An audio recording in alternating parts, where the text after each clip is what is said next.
Good evening, everyone, and welcome to another edition of our Justice and Pieces guest speaker series.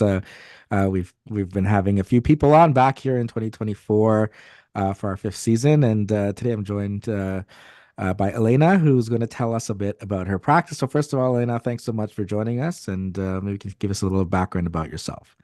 Thank you so much for inviting me. I'm honestly very excited to chat with you.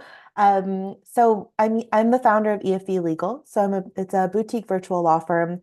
What we specialize in primarily is really small businesses, online businesses, and entrepreneurs. So we're very, very niche in the type of demographic and market that we take on. And we do primarily business, corporate, and commercial services. So, I guess maybe the first question is kind of how did you get to like this is what I want to do in practice, and maybe you could tell us a little bit about what are the kinds of services, what do people come and in that niche, what are the kinds of things you do for them? So honestly, the true story, it was kind of an accident how it all came to be. So I'm a relatively new call. I was called January 2020, so about 4 years ago. Forgot to celebrate my anniversary now that I'm looking at it, but I was called about 4 years ago, and I remember sitting there in Roy Thompson Hall here in Toronto, thinking, I'm done with law. I don't actually want to be a lawyer. I don't think I'm going to do this anymore. And it's kind of a surreal moment because you finally get to the finish line and you're like, oh, well, that was took so long to get there. So February and March of 2020, I was trying out my hand at different entrepreneurship ventures. And of course, we know what happened in March 2020. And so just like a lot of people, I also got laid off from the job that I was working at, and I was at home, and I was thinking, all right, well, I have this license. And a friend said to me, she said, why don't you just offer incorporation services? You get about $1,000, just do an incorporation here or there, do two or three a month. And that'll tide you over till we figure out what's going on with the world situation. So what I did on April 17th, 2020, is I put an Instagram post out on my personal Instagram page. Had about, I don't know, maybe 900 followers, not a lot. It was just friends and family, whatever, through the years. And I said, now we're offering legal services if anybody wants it. This little post that I posted that I didn't think was going to go anywhere was reshared by a large portion of my network, honestly congratulating me and being very proud of what I was putting together. And what ended up happening is within 2 weeks, I had already signed 20 clients on. By the end of the month, we were more than full time. And about 2 months later, I was crying, trying to hire an intern to come help out my back end because I hadn't put anything in place to even sustain that type of growth. I had no systems. I was operating out of my personal email. I didn't put anything in place, and so it happened very quickly, and I really haven't looked back since. And so we're going on 4 years now, which has been fantastic. And I think honestly, the secret to the success, well, success if you call it that, but the secret was what we niched in, and I niched in on online businesses, which in April 2020, everybody was moving to an online business. So we were assisting brick and mortars go into the online space as well as the entire side gig economy. So there's a huge side hustle economy, side gig economy that now actually makes up, the majority of our Canadian workforce are online businesses, e-commerce, and small business. So that's who we were focusing on. And that's kind of what we do. So I know you asked about the services as well. So it's really business structures. So we do incorporations. I still do that. But honestly, we do a lot of contracts. So we do a lot of service agreements. We do all kinds of contracts for whatever business you're offering.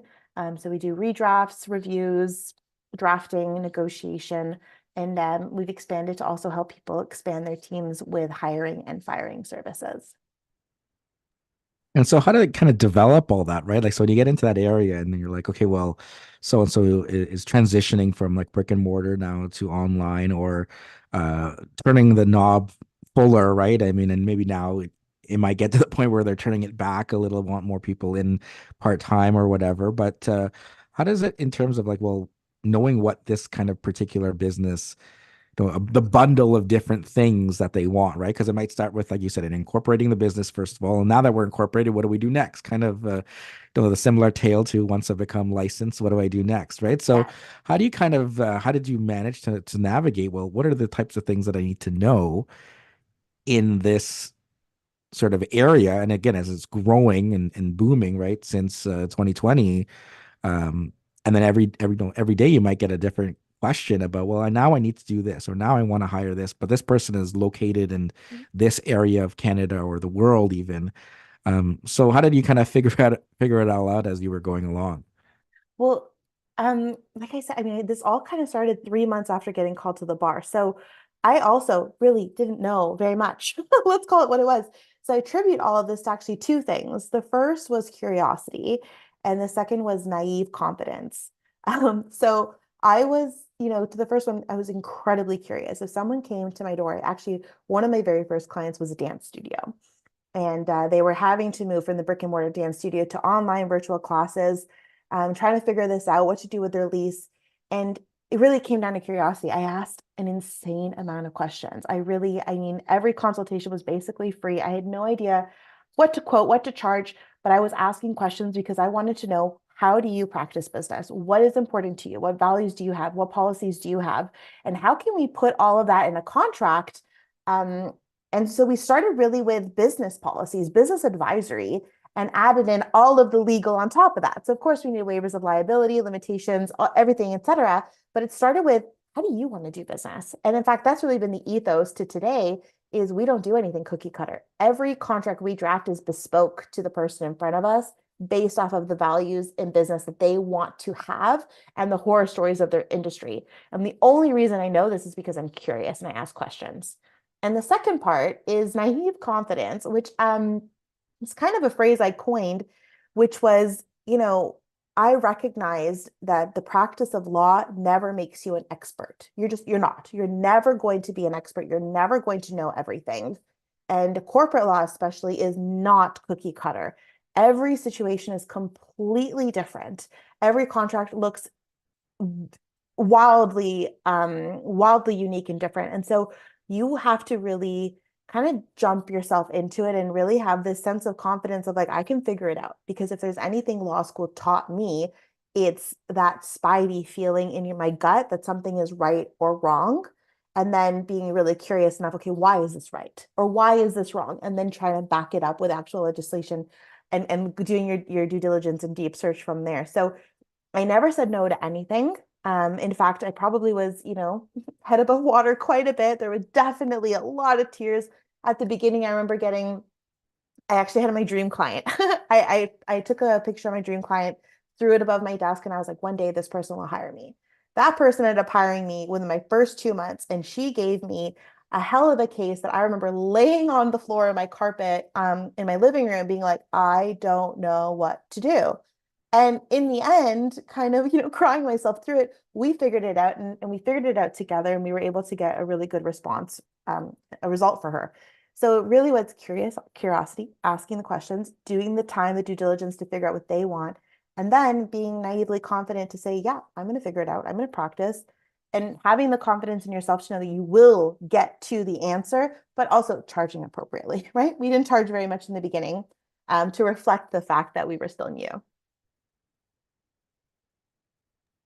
Right. And I guess maybe it would be a good chance here to talk about, building, your own business, right? I think, Yeah. I teach practice management sometimes, and as we were talking about, no, you had that moment in Roy Thompson Hall where I have students where everything is gearing up. They're preparing for, the licensing exams, barrister, solicitor, paralegal, whichever one. And once they get to that point and they're like, well, I don't have a job or I'm still looking for what the next step is. And then sometimes, that next step is to start their own practice. And then they're kind of like, well, what do I do? How does that work? No, I've just studied, I finished, I did my articles, I did a little bit, but now I'm getting my own clients. So what did you learn from that experience that maybe you can share with others who are going through the same thing? Maybe day one, right? People are just getting called or just got called a couple weeks ago, right? That now they're ready to start their practice, but they're not sure what to do. Any words of wisdom for them? The best piece of advice I can give you is maybe contrary to what you've been asked your whole life. We ask children and teenagers and people in university, what do you want to do with your life? What do you want to do? And we get answers all the way from I want to be a ballerina to an astronaut when you're a kid, all the way to I want to be a lawyer, I want to be a judge, or whatever the case is. but we never ask, how do you want to spend your day? We never ask, who do you want to spend your time with? Okay. And usually a lot of law students kind of figure out, you know what, I want to bring in $2 million in billables. I want to work in a big fancy office and I want to have the lifestyle that I think that's going to give me. But they never ask the question, in order to reach that lifestyle, if you will, you're in the office 14 to 16 hours a day. You're not actually enjoying any of it. Yes, you have the cottage, maybe you have the house in Florida, but it's your family that's actually enjoying it, not so much you.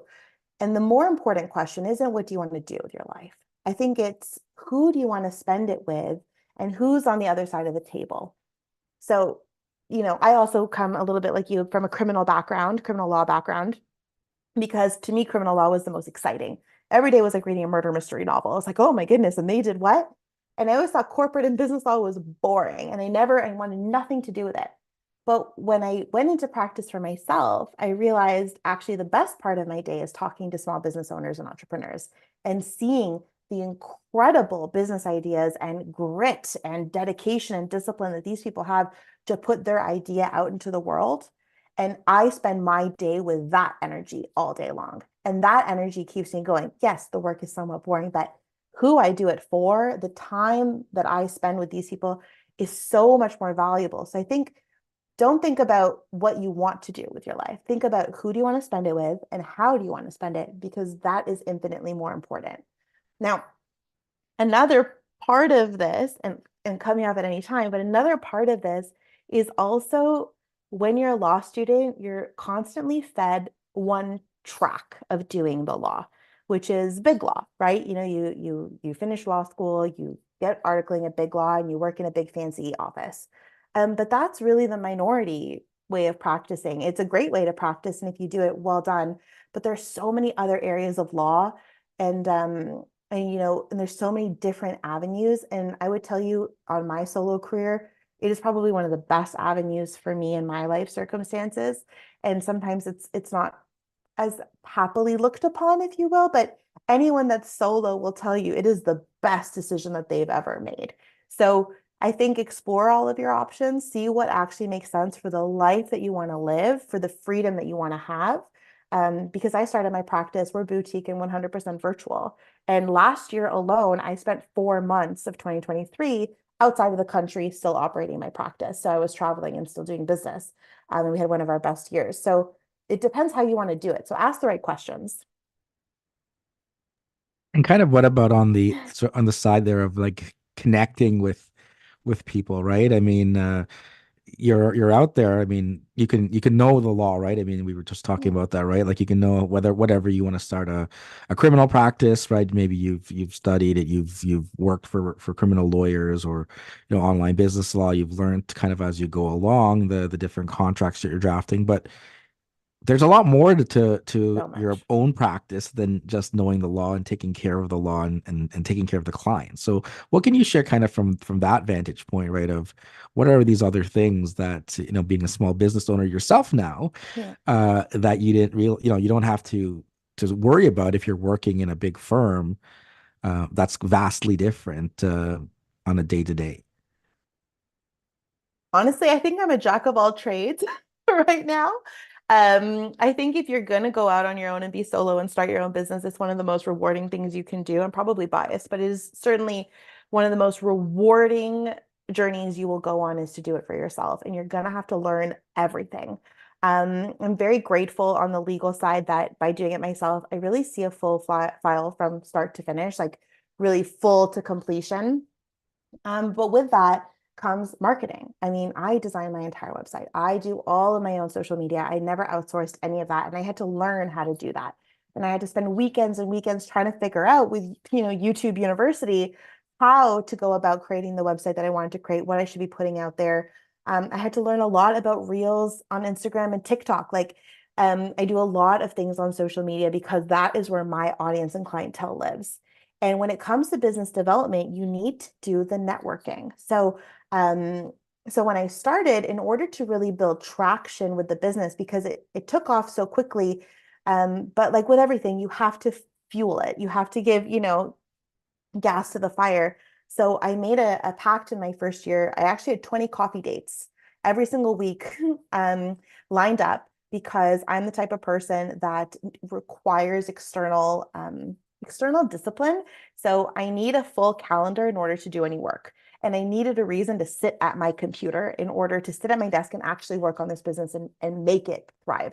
So I scheduled coffee dates with anybody and anybody that would talk to me. And I would just tell them about my business and how could I help them? What's going on with them? Just to get the word out there. Because the more people I told, every person I spoke to, they had 10 people that they could talk to about me. And so that really created an ability for me to be full time as quickly as I did. Another thing was, meeting you, JP. You and I met because we're both part of the Entrepreneur Nation, which is, a high professional networking group in here in Ontario and kind of expanding across Canada now. And we actually got to meet at the annual gala a few months back. And so being a part of these networking groups has really been incredibly invaluable to not only build my own clientele, but also to build my own referrals because business is energy. If you're not giving, you also don't deserve to receive, right? So the more, I mean, I have literally a spreadsheet now. Someone gave me a great name for it, which is called Besties in Business. And I put on there everyone that I've met. And I keep almost like a tickler system, if you will, of who's referred me business, who I refer out to, so that come Christmas time, I also know where my partners are. Because as a lawyer, you're going to need to make connections with other lawyers. You're going to need to make connections with accountants. You're going to need to make connections with a vast variety of industry leaders. And so keeping track of them and meeting them the way that we did in the Entrepreneur Nation has been so helpful. But constantly keeping that connection only makes you smarter as well. The best connections I have is when I can text the other professional to be like, hey, I'm on a call with a client. What's the answer to this thing? They tell me, and all of a sudden I'm smarter in front of the client. So building those relationships has been critical.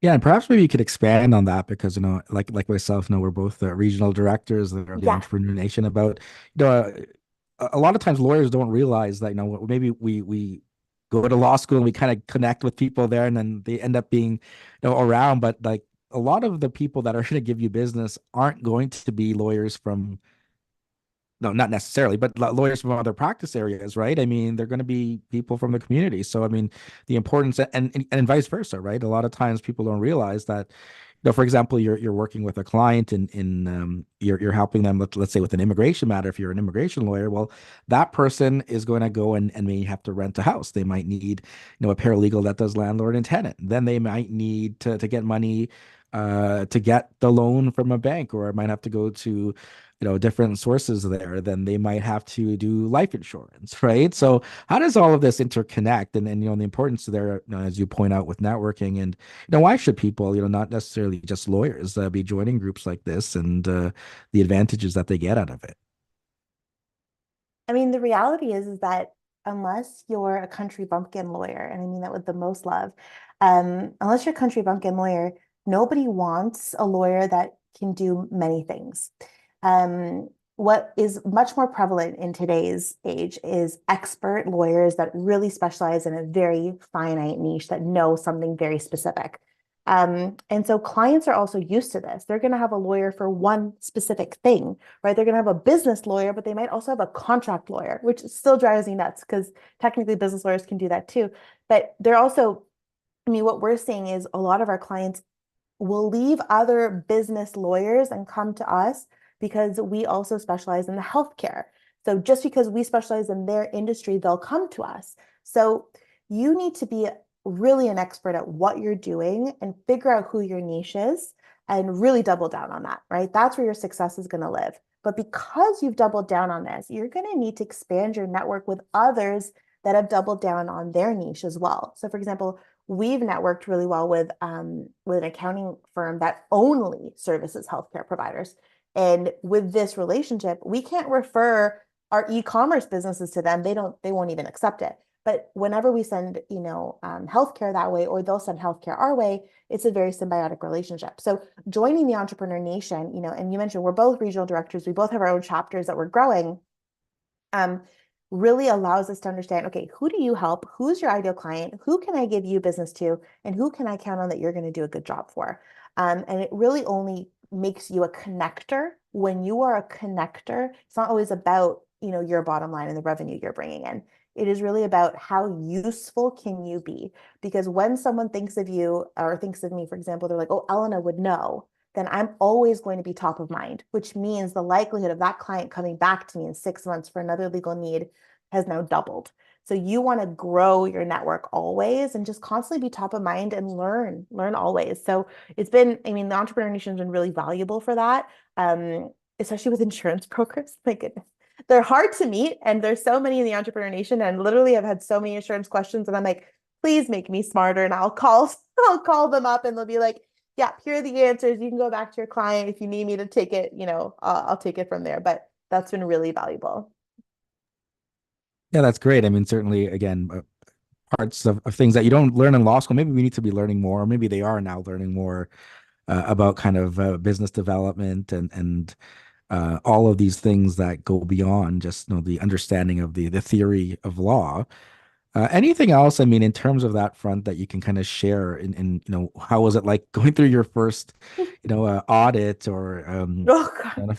those kinds of things, right? When the law society comes in and or organization or what kind of anything that maybe you've learned, like, if I could go back, to 2020 and do something a little bit different, would I do something differently? I don't know, first of all, but again, for those that are going to make that same journey or on the same journey that you're doing right now. Honestly, law school teaches you that you're much more valuable in society than you actually are. All right. I think that when we go through law school, maybe it's Hollywood to blame. Honestly, I think that there's some type of superiority that when you're a lawyer, you're automatically going to receive respect, that you're automatically going to be needed, and that people are going to automatically be willing to pay your hourly rate. Once you actually hit practice, you're going to realize that is absolutely not the case.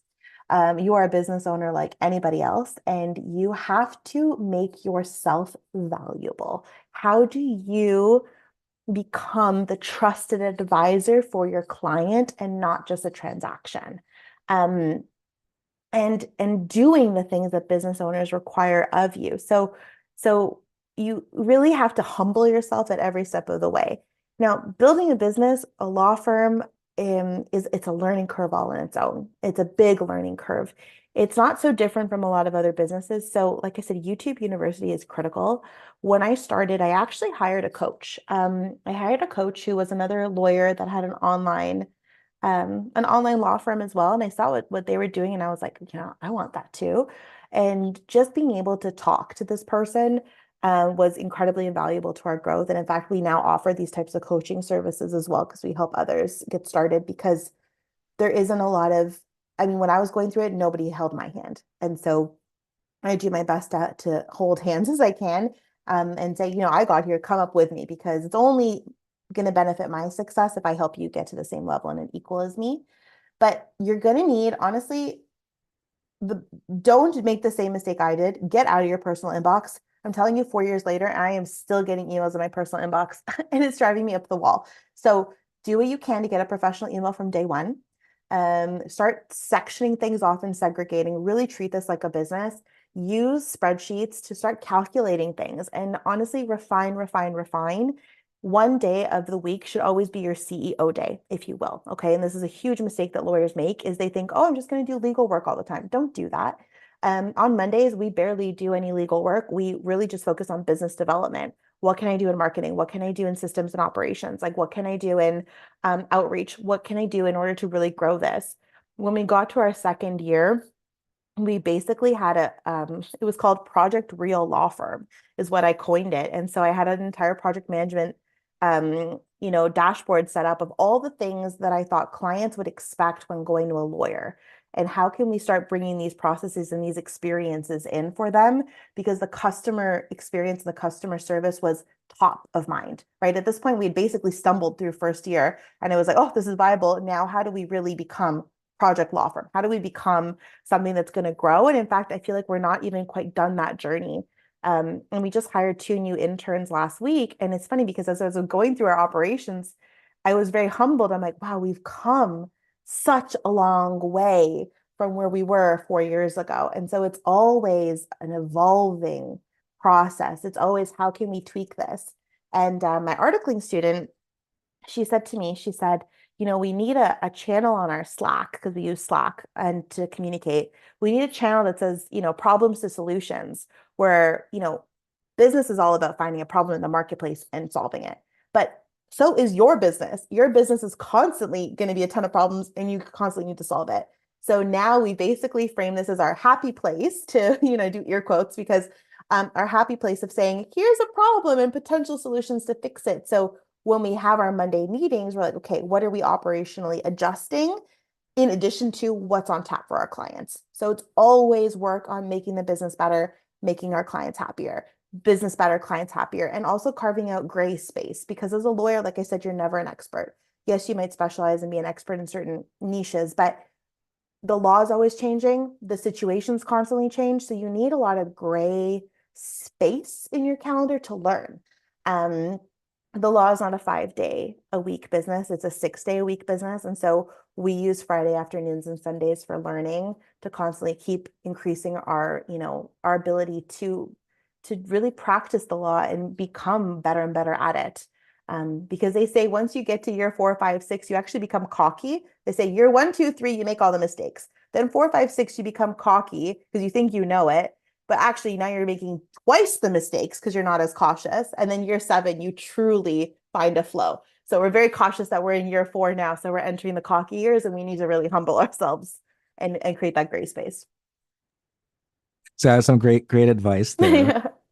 And I guess on that train of thought there, right, is that as you're kind of going and growing there, like what else do you have to kind of be mindful of, being in an online business, right? I mean, Mm, maybe here, is the ethical, professional content, right? Is I know there was recent changes, a month ago or January the 1st, right, about verification of mm. clients and things like that. So when you're kind of operating in an online space versus a physical space and physical meetings and things like that, what do you have to be concerned about? And obviously on the law side, your rules side, but how have you found kind of connecting with prospective clients in that sphere? I mean, is it just people kind of naturally gravitated there out of necessity during the pandemic, and then we just got used to it, and um, we don't think twice about having this on Zoom or something? Or is there like some kind of technique of or what you've learned over the years of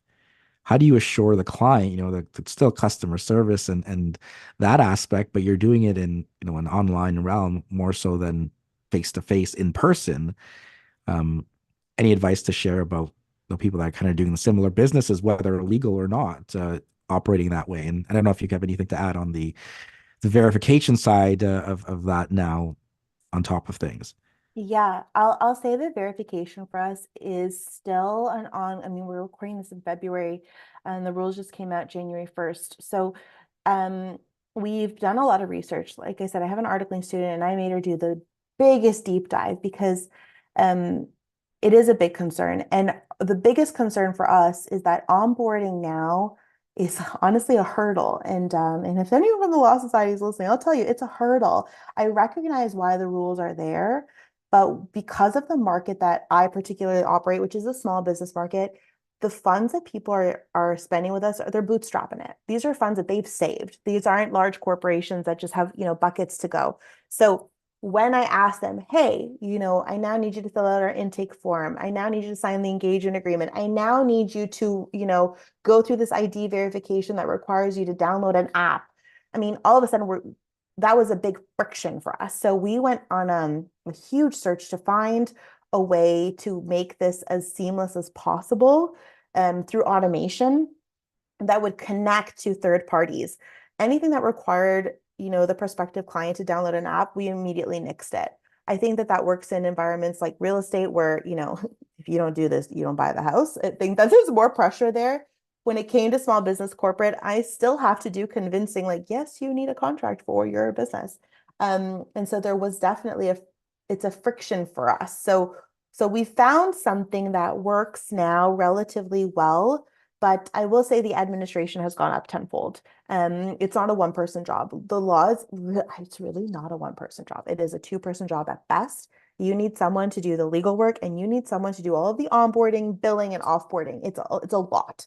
Um, and so being able to basically say, hey, fill out the engagement agreement. Now the client intake. Now do the ID verification. And by the way, there's going to be a fourth email coming to you for your trust request.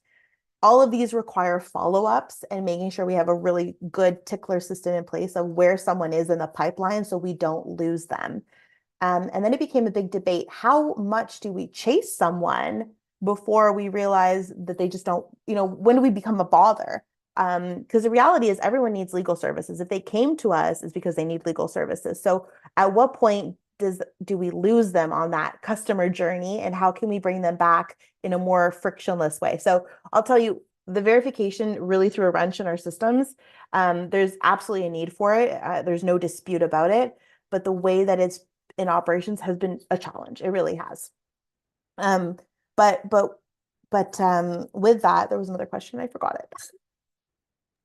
Yeah, I guess in terms of dealing online, right? I think Yes. it's kind of all part and parcel, right? Is that, and I mean, is the pendulum swinging away from this? Like, are we kind of like now we miss all our I mean, I know some of the, the office space people are still like, come back here, we need you. Yeah. And then the ancillary businesses that need you to go and buy a coffee from them and such. I don't know if the pendulum is swinging back there, that people want more of that now, or is online kind of interaction, online businesses, your kind of way you're servicing your clients. Is that here to stay? But is it going to be looking differently now? You know what? It's a great question. Um, I think it has a lot to do with what client you plan on servicing. That's the most important. Does your client have, is the client that you're niching down on have brick and mortars? Then you better have a brick and mortar. All right. You can't do virtual when someone has brick and mortar. You could, but they're gonna expect the way that they do business to be replicated in the way that you do business with them. So whoever your client is, you should have the same structure in place. Okay. So, like I mentioned, I spent a lot of time on social media because we started with online service providers. So when I say that, I meant our coaches, our graphic designers, our website designers. That's how I started, really, these niches. And they would post on Instagram. And whatever they would do on Instagram, I would go and do the exact same thing. So they would write 10 reasons why I love being a copywriter. I'm like, oh, 10 reasons why I love the law. Whatever they said, I would do the same thing so I could be seen as an equal. So when it comes to virtual businesses, I would say the majority of our clients operate at least 60% virtually, if not 100% virtually. And the reason that we can say virtual is because of who we're attracting. Now, we do have a small, division that does wills and estates that require some in person, and we do travel for that. We charge for it. But otherwise, if you're a small business, we rarely meet you in person. It's just not worth the time. Um, but I think it's here to stay. And I think it's here to stay depending on who your client base is, right? So our clients love to travel. So sometimes they get on Zoom with us and there's palm trees on the background. Love it. Other times they're so busy running between meetings as well. They also only have 15 minutes to squeeze us in on a Zoom. And we're happy to do that. For those that are more brick and mortar, because we're virtual, we steer away from Zoom and we give them the option of a phone call. And that seems to be more attractive for them, to be like, okay, yeah, a phone, I remember, especially if they're upper millennial or beyond, they are more comfortable with a phone. So we had to I have a phone number, which I rarely give out because I don't want people, I don't answer. But if I have to call you, that makes me more relatable to you in that instance. So it just comes down to customer service more than anything. So yeah, I think virtual is here to stay based off of the niche of the clients that we work with.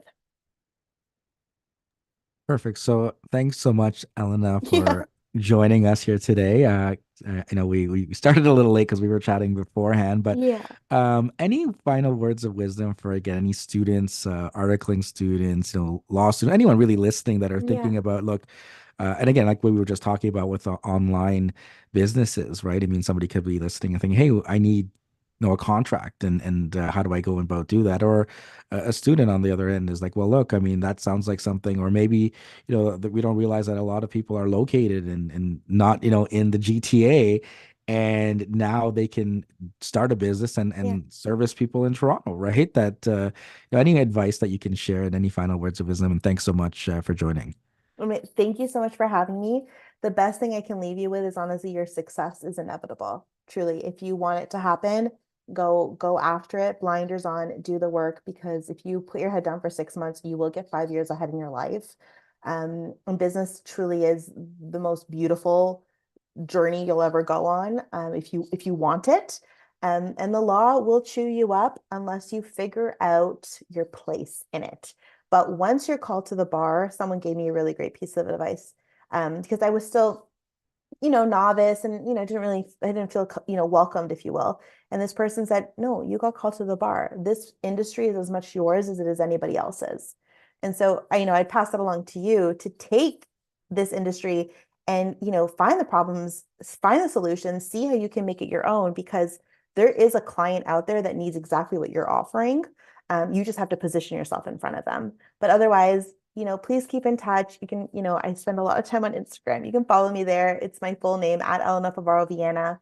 The website's EFE Legal. We have you can check that out too, and see how we're doing things a little bit different, a little bit more modern.